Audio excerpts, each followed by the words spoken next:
وبعث مقام محمود الذي وعدته أشهد أن لا إله إلا الله أشهد أن محمدا عبده ورسوله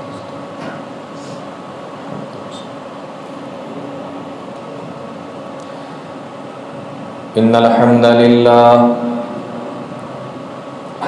نحمده ونستعينه ونستغفره ونعوذ بالله من شرور أنفسنا ومن سيئات أعمالنا من يهده الله فلا مضل له ومن يضلل فلا هادي له وأشهد أن لا إله إلا الله وحده لا شريك له وأشهد أن محمدا عبده ورسوله يا أيها الذين آمنوا اتقوا الله حق تقاته ولا تموتن إلا وأنتم مسلمون يا أيها الناس اتقوا ربكم الذي خلقكم من نفس واحدة وخلق منها زوجها وبث منهما رجالا كثيرا ونساء واتقوا الله الذي تساءلون به والأرحام إن الله كان عليكم رقيبا يا أيها الذين آمنوا اتقوا الله وقولوا قولا سديدا يصلح لكم أعمالكم ويغفر لكم ذنوبكم ومن يطع الله ورسوله فقد فاز فوزا عظيما أما بعد فإن خير الحديث كتاب الله وخير الهدي هدي محمد صلى الله عليه وسلم وشر الأمور محدثاتها وكل محدثة بدعة وكل بدعة ضلالة وكل ضلالة في النار أعوذ بالله السميع العليم من الشيطان الرجيم بسم الله الرحمن الرحيم قال ربنا ظلمنا أنفسنا وَإِن لَّمْ تَغْفِرْ لَنَا وَتَرْحَمْنَا لَنَكُونَنَّ مِنَ الْخَاسِرِينَ۔ تمام قسم کی تعریف اللہ رب العالمین کے لیے جو ہم سب کا خالق ہے، مالک ہے، رازق ہے، حاکم ہے، اور ہم تمام لوگوں کی عبادتوں کا اکیلا مستحق و سزاوار ہے۔ وہ جو چاہتا ہے، جب چاہتا ہے، جیسے چاہتا ہے کرتا ہے۔ ساری کائنات، ساری مخلوق اس کی غلام اور محتاج ہے۔ ہر چیز پر اس کی طاقت اور قدرت ہے۔ وَإِنَّ اللَّهَ عَلَى كُلِّ شَيْءٍ قَدِيرٌ ہے۔ بعدہ انگنت و بے شمار درود و سلام نازل ہوں تمام انبیاء پر، بالخصوص جناب محمد رسول اللہ صلی اللہ علیہ وسلم پر اور آپ کے آل و اصحاب پر۔ اللہ رب العالمین اپنا رحم و کرم فرمائے ہم سب پر، آمین۔ خطبہ مسنونہ کے بعد قرآن کریم کی ایک چھوٹی سی آیت کریمہ آپ کے سامنے پڑھی ہے، اور وہ آیت کریمہ بڑی مشہور ہے۔ در حقیقت وہ حضرت آدم اور حضرت حوا علیہم الصلاۃ والسلام کی وہ دعا ہے جب ان کو اللہ تعالیٰ نے جنت سے، آسمان سے دنیا کے اندر بھیجا تھا، اور انہوں نے اللہ تعالیٰ سے وہ دعا کی تھی۔ اس دعا کو اللہ تعالیٰ نے اپنی آخری کتاب قرآن کریم کے اندر نقل کیا ہے، اور اسی کو میں نے آپ کے سامنے پڑھا ہے۔ حضرت آدم علیہ السلام کا واقعہ اور جنت سے نکالے جانے کا یہ اتنا مختصر قصہ ایسا نہیں ہے کہ آپ نے اس سے پہلے کبھی سنا نہیں ہے۔ آپ نے سنا ہوگا، بارہا سنا ہوگا، لیکن اس دعا تک پہنچنے سے پہلے میں اس سے پہلے کا تھوڑا سا بیک گراؤنڈ آپ کے سامنے رکھ دوں، جس سے آپ کو مانگی گئی دعا کا اندازہ ہو کہ یہ کتنی اہمیت والی اور کتنی بڑی دعا ہے۔ قصہ یہاں سے شروع ہوا کہ جب اللہ تعالیٰ نے حضرت آدم علیہ السلام کو بنا دیا، روح ان کے اندر ڈال دی، نام بھی سکھا دیے،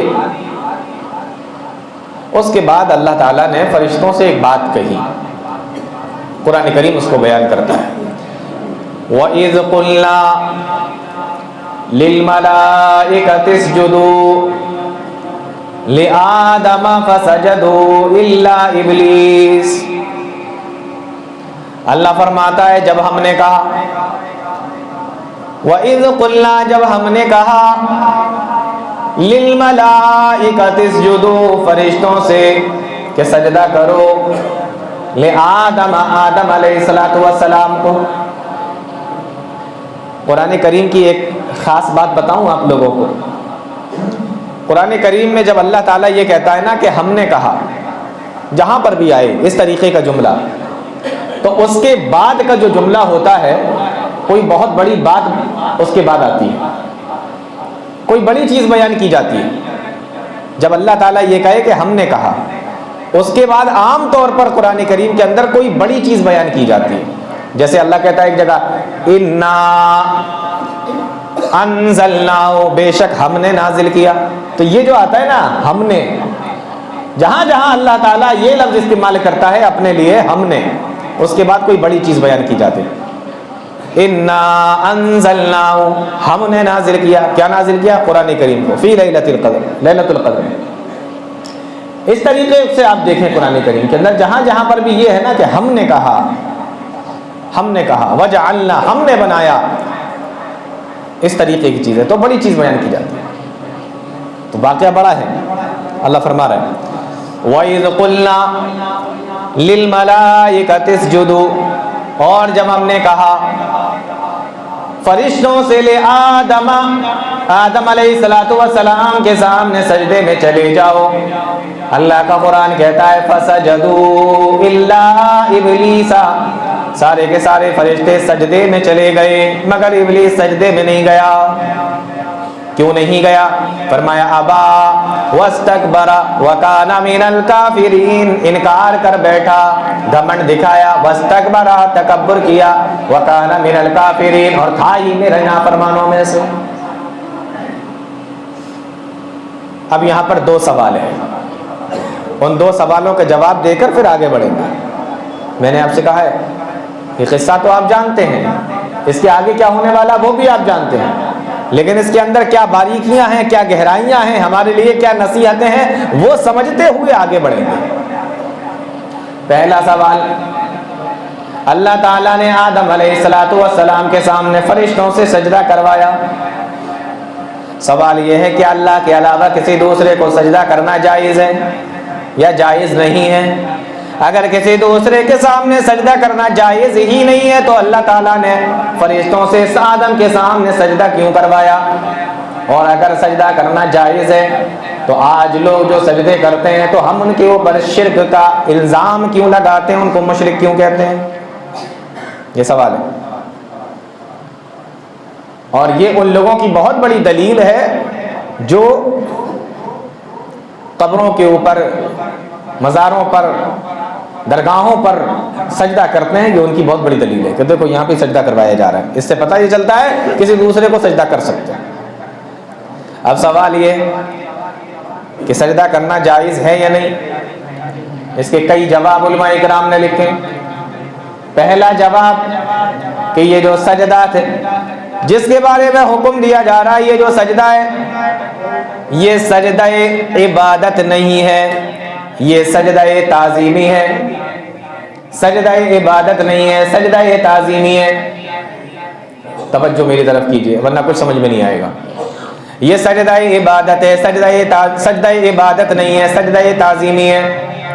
سجدہ عبادت یعنی جو عبادت کے لیے سجدہ کیا جاتا ہے وہ اللہ کے علاوہ کسی دوسرے کو کر ہی نہیں سکتے۔ یہ جو سجدہ کروایا جا رہا ہے یہ سجدہ عبادت نہیں کہ آدم علیہ السلام کو معبود مان کر، رب مان کر، معبود مان کر سجدہ کروایا جا رہا ہو، ایسا نہیں ہے۔ آدم کو آدم ہی مانا جا رہا ہے اور سجدہ کیا جا رہا ہے۔ اب پھر ایک سوال پیدا ہوتا ہے، چلو ٹھیک ہے ہم جس کے سامنے سجدے کرتے ہیں تو ہم بھی تو ان کو رب نہیں مانتے، ان کو رب کا بندہ ہی مانتے ہیں، تو جس طریقے سے آدم کو آدم مان کر سجدہ کرنا جائز ہوا تو کیا اسی طریقے سے ان کو بندہ مان کر سجدہ کرنا جائز ہوگا؟ پھر ایک سوال پیدا ہو گیا۔ تو یہ پہلی چیز سمجھ لیجئے کہ یہ سجدہ عبادت نہیں تھا، سجدہ تعظیمی تھا۔ اب آپ مجھ سے یہ پوچھیں گے کہ آپ کو کیسے پتا چلا؟ قرآن کریم کے اندر تو صرف اتنا آیا ہے کہ سجدہ کرو، یہ تو نہیں آیا کہ سجدہ عبادت کرو یا سجدہ تعظیمی کرو، یہ تو نہیں آیا۔ تو آپ نے کہاں سے کہہ دیا پورا قرآن اٹھا کر پڑھ لو سجدے کا ذکر ہے، سجدہ عبادت کا ذکر نہیں، سجدہ تعظیمی کا بھی کوئی ذکر نہیں ہے، صرف سجدے کا ذکر ہے؟ اب آپ سوال کریں گے کہ پھر آپ کو کیسے پتا چلا؟ تو جب آپ قرآن کریم کے اندر بیان کیا گیا ہے، جواب قرآن کریم کے اندر ہی بیان کیا گیا ہے کہ جب اللہ تعالیٰ نے ابلیس سے پوچھا کہ تو نے سجدہ کیوں نہیں کیا، تو ابلیس کا جواب یہ نہیں تھا کہ سجدہ تو تیرے علاوہ کسی دوسرے کے لیے جائز ہی نہیں ہے، میں سجدہ کیوں کرتا، بلکہ ابلیس کا جواب تھا انا خیر من، میں اس سے بہتر ہوں، جس کے سامنے تو مجھے جھکنے کے لیے کہہ رہا ہے میں اس سے بہتر ہوں۔ اگر تجھے سجدہ کروانا تھا تو اس سے کہتا کہ یہ میرے سامنے سجدہ کرے، میں اس سے بہتر ہوں، اور تو مجھ سے کہہ رہا ہے کہ میں اس کے سامنے سجدہ کروں۔ اس نے یہ نہیں کہا کہ سجدہ تیرے علاوہ کسی اور کے لیے جائز ہی نہیں ہے، میں کیوں سجدہ کرتا ہوں۔ ابلیس بھی جانتا تھا کہ یہ سجدہ عبادت نہیں ہے، یہ سجدہ تعظیمی ہے۔ دوسرا جواب، سجدہ تعظیمی پہلے جو انبیاء کرام گزرے ان میں سے کچھ انبیاء کرام ایسے گزرے کہ ان کی شریعت کے اندر سجدہ تعظیمی جائز تھا۔ سجدہ عبادت آدم علیہ السلام سے لے کر پیارے نبی جناب محمد رسول اللہ صلی اللہ علیہ وسلم تک کسی کے لیے جائز ہی نہیں رہا، کسی کے لیے جائز نہیں ہے، شرک ہے، حرام ہے، جائز ہی نہیں ہے۔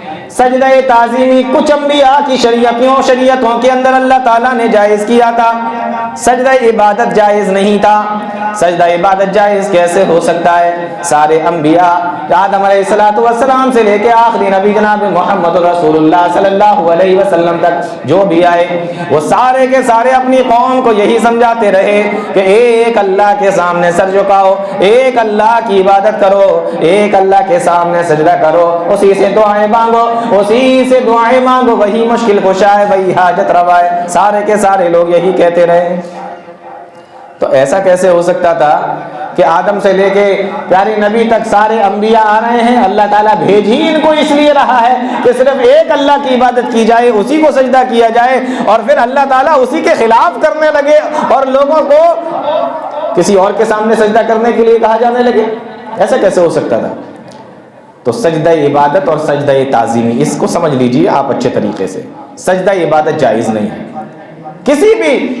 کسی بھی نبی کی شریعت میں سجدہ عبادت جائز نہیں تھا۔ ہاں سجدہ تعظیمی کچھ نبیوں کی شریعت کے اندر جائز تھا، جیسے کہ قرآن کریم کے اندر لکھا ہوا ہے کہ حضرت یوسف علیہ السلام کے پاس جب حضرت یعقوب علیہ السلام آئے تو حضرت یوسف علیہ السلام نے مصر کے اندر جب وہ بادشاہ بن گئے تھے، انہوں نے اپنے ماں باپ کو اپنے سامنے تخت پر بٹھایا، تو قرآن کہتا ہے کہ وَرَفَعَ أَبَوَيْهِ عَلَى الْعَرْشِ وَخَرُّوا لَهُ سُجَّدًا، تو ماں باپ اور 11 بھائی سارے کے سارے یوسف علیہ السلام کے سامنے سجدے میں چلے گئے۔ تو یوسف علیہ السلام نے کہا یا ابتی ھذا تاویل رؤیایا من قبل، اے میرے ابا یہ اسی خواب کی تعبیر ہے جو میں نے بچپنے میں دیکھا تھا۔ بات سمجھ میں آ گئی آپ کی؟ تو سجدہ تعظیمی اور سجدہ عبادت یہ دو طریقے کا سجدہ ہوتا ہے۔ سجدہ عبادت جس کو رب مان کر کیا جائے یہ کسی نبی کی شریعت میں کسی کے لیے جائز نہیں۔ سجدہ تعظیمی کچھ نبیوں کی شریعت کے اندر جائز تھا۔ تو کیا اس شریعت کے اندر بھی جائز ہے؟ پیارے نبی صلی اللہ علیہ وسلم کی شریعت میں بھی جائز ہے؟ جی نہیں۔ آپ کہیں گے آپ کو کیسے پتا؟ ہم کہیں گے ہمیں پیارے نبی صلی اللہ علیہ وسلم نے بتایا۔ کیا فرمایا؟ لو کنت آمرا احدا ان یسجد لغیر اللہ، اگر میں اللہ کے علاوہ کسی دوسرے کے لیے سجدے کو جائز کہتا اور میں یہ حکم دیتا کہ کسی دوسرے کے لیے سجدہ کیا جائے، لامرت المرأۃ ان تسجد لزوجها، تو میں عورت کو حکم دیتا کہ وہ اپنے شوہر کے سامنے سجدہ کیا کرے۔ یہ حدیث سنی ہوگی آپ لوگوں نے. تو معلوم یہ ہوا کہ اس شریعت کے اندر پیارے نبی صلی اللہ علیہ وسلم کی شریعت میں سجدہ تعظیمی بھی جائز نہیں ہے. اب دونوں طریقے کے سجدے حرام ہیں. دونوں طریقے کے سجدے جو ہیں صرف اور صرف اللہ کے لیے کیے جائیں گے. کسی اور کے لیے اگر کوئی کرتا ہے تو وہ شرک ہے. تو یہ گتھی آپ کی سمجھ میں آ گئی ہوگی کہ اللہ تعالیٰ نے آدم علیہ السلام کے سامنے فرشتوں سے سجدہ کروایا. اب ایک اور سوال اللہ فرماتا ہے وَإِذْ قُلْنَا لِلْمَلَائِكَةِ اسْجُدُوا لِآدَمَ فَسَجَدُوا إِلَّا إِبْلِيسَ. ہم نے فرشتوں سے کہا آدم کے سامنے سجدہ کرو. سجدہ سمجھ میں آ گیا؟ سجدہ عبادت نہیں، سجدہ تعظیمی تھا. سجدہ تعظیمی جائز تھا لیکن اب وہ بھی جائز نہیں ہے. ٹھیک ہے. وَإِذْ قُلْنَا لِلْمَلَائِكَةِ اسْجُدُوا لِآدَمَ فَسَجَدُوا إِلَّا إِبْلِيسَ. سارے کے سارے فرشتے سجدے میں چلے گئے سوائے ابلیس کے. ابلیس سجدے میں نہیں گیا. اب پھر ایک اور اعتراض کھڑا ہو جاتا ہے. آپ یہ بتائیے کہ ابلیس کون تھا؟ ابلیس فرشتہ تھا یا جنات تھا؟ ابلیس فرشتہ تھا یا جنات تھا؟ قرآن کہتا ہے کان من الجن، وہ جناتوں میں سے تھا. تو سوال یہ ہے کہ اگر حکم فرشتوں کو دیا جا رہا ہے اور اگر یہ جناتوں میں سے ہے، ابلیس یہ سجدہ نہیں کر رہا ہے، تو اس کی کون سی غلطی ہے جو اس کو ابلیس کہا گیا، اس کو جنت سے نکالا گیا، اس کو آسمان سے باہر پھینک دیا گیا؟ کیوں؟ حکم تو فرشتوں کو دیا جا رہا ہے نا. فسجدوا، سارے کے سارے فرشتوں سے کہا سجدے میں چلے جاؤ. تو جب یہ فرشتہ تھا ہی نہیں تو حکم تو اس کے اوپر لاگو ہونا بھی نہیں چاہیے. پھر اگر اس نے سجدے سے منع کر دیا تو پھر اس کو کیوں لعین قرار دے کر لعنتیں بھیج کر اس کو جنت سے بھگایا گیا؟ جب یہ فرشتہ تھا ہی نہیں تو اس کو یہ سزا کیوں دی گئی؟ یہ بھی ایک سوال ہے.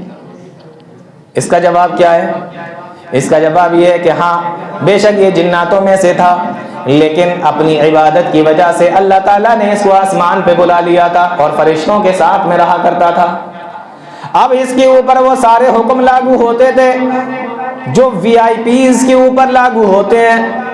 فرشتوں کے ساتھ میں اٹھنا، فرشتوں کے ساتھ میں بیٹھنا، فرشتوں کے ساتھ میں گھومنا، فرشتوں کے ساتھ میں عبادت کرنا. جو حکم فرشتوں کو دیا جا رہا ہے یہ بھی اسی کو فالو کرتا تھا، اسی کو مانا کرتا تھا. تو یہ کیسے ہو سکتا ہے کہ جب سجدے کا حکم دیا جا رہا ہے تو یہ اس سے الگ ہو جائے؟ اس بات کو شیطان بھی سمجھتا تھا. اس لیے اللہ تعالیٰ نے جب شیطان سے یہ کہا کہ ما منعک ان تسجد لما خلقت، جب میں نے تجھے حکم دیا کہ آدم کو سجدہ کر تو تو نے منع کیوں کر دیا؟ تو نے سجدے سے انکار کیوں کر دیا؟ جب یہ بات ہماری تمہاری سمجھ میں آ رہی ہے کہ وہ جنات تھا، فرشتہ تو تھا ہی نہیں، تو اسے یہ سزا کیوں ملی؟ تو وہ بھی تو کہہ سکتا تھا کہ پروردگار میں تو جناتوں میں سے ہوں، تو نے فرشتوں کو حکم دیا تھا، میں نہیں جھکا، میری کیا غلطی ہے؟ لیکن وہ جانتا تھا کہ جب میں ساری فیسلٹی وی آئی پی والی لے رہا ہوں، فرشتوں والی لے رہا ہوں، تو ہمیں کام بھی وہی سارے کرنا پڑیں گے جو فرشتوں سے کروائے جا رہے ہیں. بات سمجھ میں آ رہی؟ ہاں. اس لیے اس نے یہ نہیں کہا کہ میں جنات ہوں، میں کیوں کرتا، میری کیا غلطی، یہ نہیں کہا. وہ جانتا تھا کہ میں شامل ہوں اس حکم کے اندر. کیوں؟ اس لیے کہ ساری فیسلٹی تو آپ فرشتوں والی لے رہے ہیں اور جب حکم دیا جا رہا ہے تو آپ الگ کھڑے ہو جائے کہ بھائی مجھ سے تو نہیں کہا جا رہا ہے. ایسا نہیں. وہ جانتا تھا اس بات کو، اس لیے اس نے یہ نہیں کہا. بلکہ اس کا جواب کیا تھا؟ اس نے کہا قال انا خیر من، میں نے سجدہ اس لیے نہیں کیا کیونکہ میں اس سے بہتر ہوں. قال انا خیر من، پہلا جواب اس کا. قال انا خیر من، میں اس سے بہتر ہوں. دوسرا جواب اس کا خلقتنی من نار وخلقته من طین، مجھے تو نے آگ سے پیدا کیا ہے، اس کو مٹی سے پیدا کیا ہے، اور آگ مٹی سے بہتر ہوتی ہے. یہ دوسرا جواب تھا اس کا. پہلا جواب انا خیر من، میں اس سے بہتر ہوں. یہ وہ چیز ہے جس نے سینکڑوں کروڑوں آدمیوں کو ہلاک و برباد کر دیا. میرے سامنے تم کون ہو؟ کون ہوتے ہو تم میرے سامنے؟ یہ جو تکبر ہے، یہ جو گھمنڈ ہے، یہ جو فخر ہے، یہ جو میں ہے، اس نے کروڑوں لوگوں کو برباد کر کے رکھ دیا. آپ جانتے نہیں، قارون کو نہیں جانتے، ابو جہل کو نہیں جانتے، فرعون کو نہیں جانتے، اور جو قومیں تباہ و برباد ہوئی جن کے اوپر اللہ کے عذاب آئے، کیوں ہوئی؟ اسی میں کی وجہ سے. اس نے کسی کو کہیں کا نہیں چھوڑا. یہ بہت خطرناک چیز ہے. انا خیر من، میں اس سے بہتر ہوں. تو ہے کون میرے سامنے؟ یہ شیطان کا کام ہے. انا خیر من، میں بہتر ہوں. تو یہ جو میں ہے نا، میں بہت یہ بہت خطرناک چیز، بہت خطرناک چیز. جواب اس کا انا خیر من، میں اس سے بہتر ہوں، خلقتنی من نار وخلقتہ من طین، اور دوسرا جواب اس کا کہ مجھے تو نے آگ سے پیدا کیا، اس کو مٹی سے پیدا کیا ہے، اسجد لمن خلقت طینا، کیا میں اس کو سجدہ کروں جس کو تو نے مٹی سے پیدا کیا، لم اکن لاسجد لبشر خلقتہ من صلصال من حمأ مسنون، میرے لیے یہ مناسب ہی نہیں ہے کہ میں ایسی چیز کو سجدہ کروں جس کو تو نے سڑی ہوئی کالی کھنکھناتی ہوئی مٹی سے بنایا ہو۔ کتنا گھمنڈ بھرا ہوا ہے، کتنا تکبر بھرا ہوا ہے اندر، جواب پہ جواب دیتا چلا جا رہا ہے اللہ تعالیٰ کے سامنے کھڑے ہو، میں اس سے بہتر ہوں، مجھے آگ سے بنایا، اچھا آگ بہتر ہوتی ہے یا مٹی بہتر ہوتی ہے؟ ابھی تو آپ کہہ دیں گے کہ مٹی بہتر ہوتی ہے نا، کیونکہ مٹی سے بنے، لیکن سوال یہ ہے کہ آگ بہتر ہے یا مٹی بہتر ہے؟ اب آپ دیکھیں، آگ جلائیے، آگ نیچے سے اوپر کی طرف جائے گی، اور مٹی کو اوپر سے چھوڑیے تو نیچے کی طرف آئے گی، سمجھ میں آ رہا ہے؟ آگ نیچے سے اوپر کی طرف جاتی ہے اور مٹی اوپر سے نیچے کی طرف آتی ہے، اس لیے اس نے کہا تھا کہ میں اس سے بہتر ہوں، اس کا کام نیچے کی طرف جانا ہے، میرا کام اوپر کی طرف جانا ہے، میں اس سے بہتر ہوں۔ دوسرا فرق دیکھیں، آگ اپنی شکل خود بدل سکتی ہے، مٹی اپنی شکل خود نہیں بدل سکتی۔ مٹی کو آپ رکھ دیجئے، جیسا رکھو گے ویسے ہی رکھی ملے گی، لیکن آگ کو جلا دیجئے، کبھی ادھر کی طرف بھاگے گی، کبھی ادھر کی طرف بھاگے گی، کبھی لال لگے گی، کبھی پیلی لگے گی، کبھی کالی لگنے لگے گی، کبھی نیلی شکل اس کی لگنے لگے گی، اپنی شکل خود بدلتی ہے، کبھی ادھر کی طرف بھاگے گی، کبھی ادھر کی طرف جائے گی، اپنا راستہ بھی خود بدل لیتی ہے۔ مٹی ایسا نہیں کر سکتی، جب تک کمہار اس کی پلیٹ نہیں بنائے گا بن نہیں سکتی، جب تک اس کا گلاس نہیں بنائے گا بن نہیں سکتی، جب تک اس کا کلر نہیں بنائے گا بن نہیں سکتا۔ مٹی ایسا نہیں کر سکتی، یہ خود کر سکتی ہے، جلا دیجئے چھوڑ دیجئے، اس کو رکھ دیجئے چھوڑ دیجئے، یہ کچھ نہیں کر سکتی، میں بہتر ہوں اس سے، یہ کچھ نہیں کر سکتی۔ لیکن آپ دیکھیں اس کا جواب یہ بالکل غلط ہے، میں اس کا دو طریقے سے جواب دوں گا۔ پہلا جواب، مٹی کو دیکھیں، مٹی کے اندر سکون ہوتا ہے، غور سے سن لیجئے، مٹی کے اندر سکون ہوتا ہے اور آگ کے اندر بے چینی ہوتی ہے۔ مٹی کو آپ ایک جگہ رکھ دو گے رکھی رہے گی، آگ کو آپ ایک جگہ جلا دو گے ہلتی رہے گی، آگ میں بے چینی ہے، مٹی کے اندر سکون ہے۔ یہ پہلا جواب۔ دوسرا جواب حدیث کے حوالے سے لے لیجئے، پیارے نبی صلی اللہ علیہ وسلم نے فرمایا کہ جنت کے اندر مٹی ہوگی جس کے اندر سے کستوری کی خوشبو آ رہی ہوگی، لیکن پیارے نبی نے کہیں پر یہ نہیں فرمایا کہ جنت کے اندر آگ بھی ہوگی۔ اور ہاں، پیارے نبی نے یہ فرمایا کہ جہنم کے اندر آگ ہوگی، لیکن پیارے نبی نے حدیثوں کے اندر یہ کہیں نہیں فرمایا کہ جہنم کے اندر مٹی بھی ہوگی۔ یہ دوسرا جواب ہے۔ تو مٹی جنت کے اندر، آگ جہنم کے اندر، حدیث کے ذریعے سے پتہ چلا۔ تو یہ کہہ رہا ہے کہ میں اس سے بہتر ہوں، آگ مٹی سے بہتر ہوتی ہے۔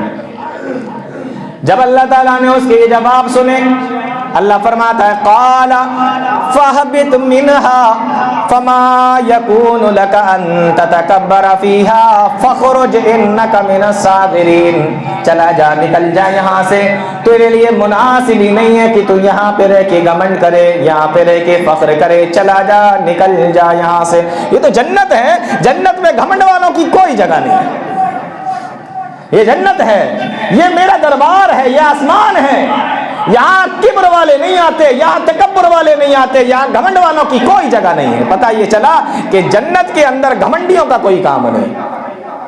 اس لیے پیارے نبی نے ایک حدیث کے اندر فرمایا کہ جس کے دل کے اندر ذرے کے دانے کے برابر، ریت کے دانے کے برابر بھی اگر جس کے اندر کبر ہوگا، گھمنڈ ہوگا، لا يدخل الجنت، جنت میں نہیں جائے گا۔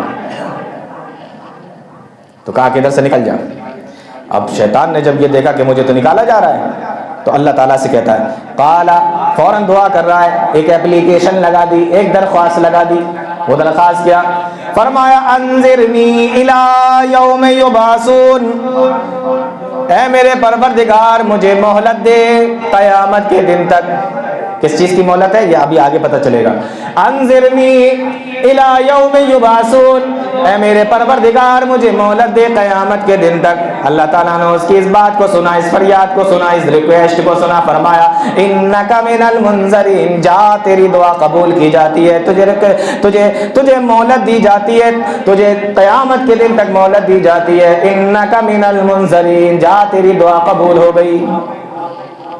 غور کرنے کی بات ہے مسلمانوں، شیطان جیسا، یہ شیطان جس نے ابھی بالکل اللہ تعالیٰ کی نافرمانی کی ہے، اس کے باوجود بھی اللہ تعالیٰ سے جب دعا کرتا ہے تو فوراً اس کی دعا قبول ہو جاتی ہے.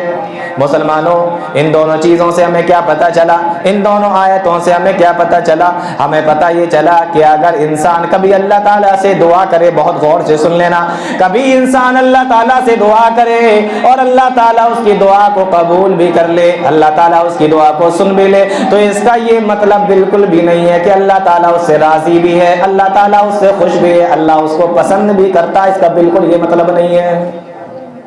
تم نے دعا مانگی، تمہاری دعا قبول ہو گئی، کیونکہ وہ دعائیں سنتا ہے اور سننے کے بعد دیتا ہے، اس لیے تمہیں دے دی. تم نے کہا میرا کاروبار چل جائے، تمہارا کاروبار چل گیا، تم سے راضی ہے وہ نہیں ہے، اس کی کوئی گارنٹی نہیں. کچھ سمجھ میں آ رہی ہے بات؟ ہاں، تو دعا کا قبول ہو جانا اللہ راضی ہے، اس کی کوئی گارنٹی نہیں.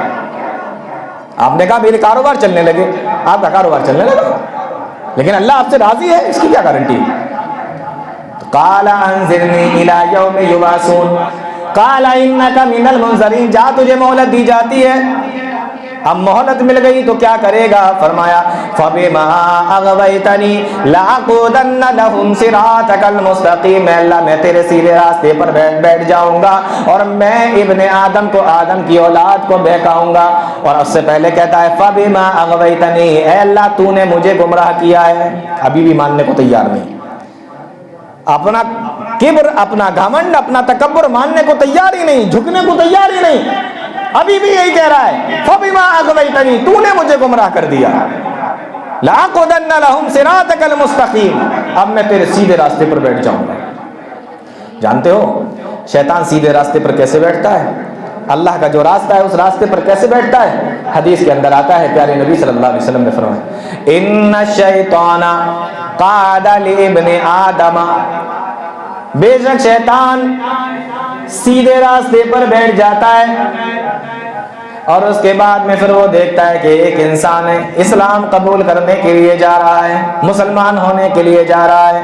یہ اس کے راستے میں بیٹھ جاتا ہے اور جا کر کہتا ہے اتسلمو، کیا تو مسلمان ہونے کے لیے جا رہا ہے؟ وتذر دینک، کیا تو اپنے دین کو چھوڑنے کے لیے جا رہا ہے؟ ودین آبائک، اور اپنے باپ کے دین کو چھوڑنے کے لیے جا رہا ہے؟ وآبائی ابیک، اور اپنے باپ دادا کے دین کو تو چھوڑنے کے لیے جا رہا ہے. فرغلاتا ہے، بہکاتا ہے اس کو، اپنا دین چھوڑ دے گا، باپ دادا کا دین چھوڑ دے گا. پیارے نبی فرماتے ہیں فاساؤ، اگر کوئی اللہ کا بندہ شیطان کی باتوں میں نہیں آتا، فاسلم، اور مسلمان ہو جاتا ہے، ثم قعد له بطریق الہجرت، پیارے نبی صلی اللہ علیہ وسلم فرماتے ہیں کہ پھر وہ شیطان اس کے ہجرت والے راستے پہ آ کر بیٹھ جاتا ہے. اور جب انسان ہجرت کرتے ہوئے وہاں سے نکلتا ہے تو پھر آ کر کہتا ہے اتہاجرو، کیا تو ہجرت کرنے جا رہا ہے؟ وتذرو ارضک وسماک، اور کیا تو اپنے آسمان اور زمین کو چھوڑ کے جا رہا ہے، اپنے بیوی بچوں کو چھوڑ کے جا رہا ہے، اپنا پھلا پھولا پریوار کو چھوڑ کے جا رہا ہے، اپنے گھر بار کو چھوڑ کے جا رہا ہے، کیا تو اپنے کاروبار کو چھوڑ کے جا رہا ہے؟ وتذرو ارضک وسماک، پیارے نبی فرماتے ہیں فاساؤ فہاجرا، پھر بھی انسان، پھر بھی اللہ کا بندہ اس کی باتوں میں نہیں آتا اور ہجرت کر کے چلا جاتا ہے. ثم قعد له بطریق الجہاد، پھر اس کے جہاد والے راستے پہ آ کر بیٹھ جاتا ہے. دیکھیے کیسے بہکا رہا ہے. ثم قعد له بطریق الجہاد، پھر جہاد والے راستے پہ آ کر بیٹھ جاتا ہے اور جب دیکھتا ہے کہ کوئی مسلمان جہاد کرنے کے لیے نکلا ہوا ہے، اس کے دل کے اندر یہ وسوسے ڈالتا ہے کہ تجھے مار دیا جائے گا، تنکح المرأۃ، تیری عورت سے کوئی دوسرا آدمی شادی کر لے گا، تیری بیوی کسی دوسرے کی عورت بن جائے گی،